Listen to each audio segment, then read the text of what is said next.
Estamos acá en la avenida Cajatambo, como comienzo y cierre de lo que fue la experiencia del Summer School Internacional 2020. El workshop básicamente ha sido un espacio de discusión, de ayuda mutua, de comentarios entre muchas personas de diferentes disciplinas para analizar un poco cómo es la democracia en el espacio público y cómo realmente influye en cada uno de los ciudadanos. Nosotros, en representación del Perú, fue un equipo interdisciplinario en el cual también participó la Universidad Ducal.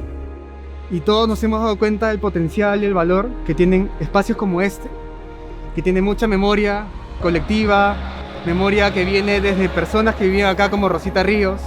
Rosita Ríos creo que representa la historia de la cultura afroperuana, la cultura criolla. Un personaje representativo del lugar que realmente ha como calado en cada una de las familias que viven en el barrio de Cajatambo y en el distrito del Rima. Lo que pasa es que este sector del Rima era muy concurrido. Tenemos, digamos, por tradición que en la esquina quedaba el restaurante Rosita Ríos. Un restaurante muy a la altura y que era muy reconocido acá en el Rima, ¿no? Que casi toda la gente venía a comer ahí. Se ha hecho muy famoso, ¿no? Desgraciadamente, como los tiempos cambian, a veces las cosas culminan, ¿no?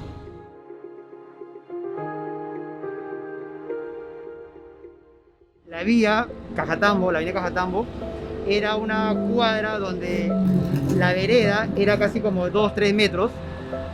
Tenía áreas verdes, de los cuales tenía una profundidad como de 8 metros y tenía solamente 2 carriles, de ida y de vuelta, ¿no?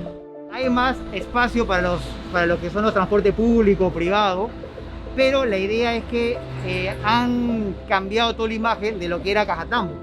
Se transforma cuando hacen esta obra, ¿no? Hacen toda la avenida y aumentan la cantidad de carros, muchos carros estacionados, ¿no? Y todo eso es un fastidio porque antes no era así.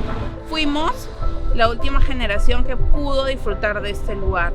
Compartíamos con los vecinos, nosotros cruzábamos, había más conversación con la gente. Esto que se hizo acá, nunca le consultaron a ningún vecino si le parecía o no le parecía. Tiene que ver mucho con el tema de esa acción comunicativa que es tan importante entre la misma comunidad, es decir, el mismo barrio con las autoridades. Eso es lo que llevó a que se dieran tantos cambios y que de un modo u otro estas dinámicas sociales se han ido perdiendo y también se ha perdido en parte la memoria colectiva sobre Rosita Ríos. Para el futuro de Cajatambo te voy a decir de que no depende mucho de nosotros, depende de nuestras autoridades. Sino que para la política, yo te digo, hay que tener interés, hay que saber qué cosa es lo que uno quiere hacer y hay que saber qué cosa es lo que quiere la gente. Bueno, todo tiene que avanzar, pues, ¿no? Todo tiene que modernizarse, ¿no? Si hay una necesidad, porque es así, las cosas, todo tiene su tiempo, todo cambia. La vida cambia, la forma de vivir también, ¿no? Hemos formado una junta directiva para poder llevar a cabo ciertos proyectos en beneficio de nosotros. Entonces, de esa manera, la gente adulta ya de mi edad, más o menos, se está volviendo a reencontrar. Y ese reencuentro hace que uno se sienta que te transporte hacia el ayer. ese es uno de mis sueños, volver a compartir con ellos, volver a recordar anécdotas de algo que ya no podemos vivir, pero sí recordar.